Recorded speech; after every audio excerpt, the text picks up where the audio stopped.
Good afternoon, Mr. Hota. Thank you for joining us, sir. You have revised the FY18 loan book growth guidance from the previous 17,000 crore to 16,000 crore number about 2 quarters back, and you've ended the year now with 15,700 odd crores. So a shortfall of 200-300 crores on that downwards revised guidance as well. So what would you attribute this slower growth to?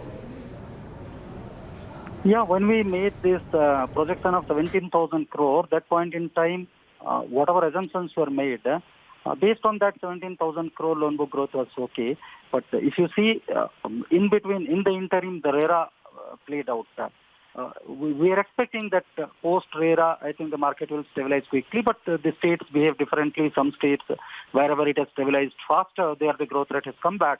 Some states where it is still in the, some clarity is yet to emerge and it is yet to stabilize, it is taking time.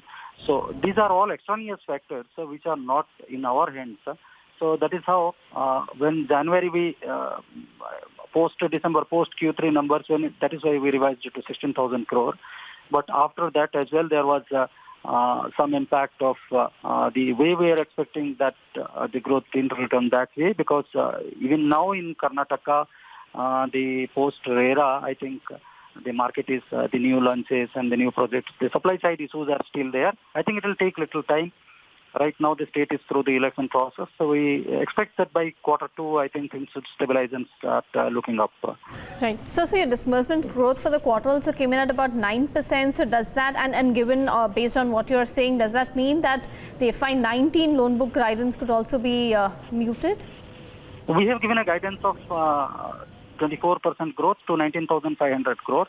If you see, we have given in our presentation, if you have gone through, as far as the disbursements are concerned, in Q2 it was 4% increment Q2 over Q2. In Q3 it was 9%, and in Q4 it is the growth in disbursement is something in the range of 12%. Compared to 1,234 crores, 1,234 crore in Q4 of last year, this year disbursements are at 1,386 crore. That is a 12% appreciation is there. And the outstanding, cumulative outstanding increase, if you see quarter on quarter, for Q1 it was -8%, Q2 it was -19%, Q3 it was -15%, whereas Q4 for the first time we have seen that yes, the rundown has come down, has reduced, and there is an increment. Compared to the incremental loan book of 625 crore last year, current quarter we have added something like 685 crore.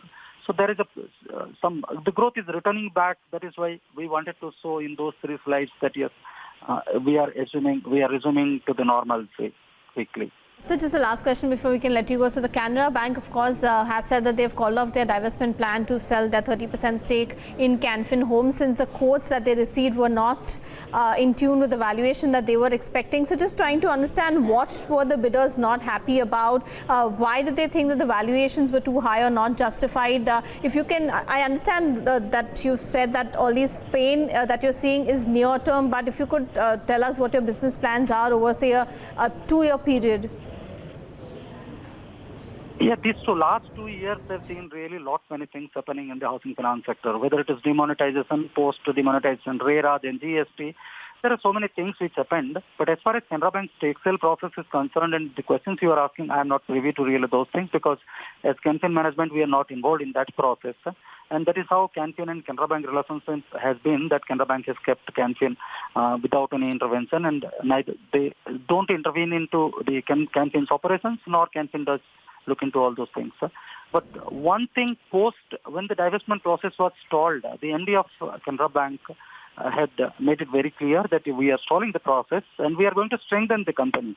And if you see our disclosures, now apart from the MD, that's me who comes from Canara Bank, 2 years back when I was inducted to this board, I was one of the youngest top executives in the bank who was spared for Can Fin Homes.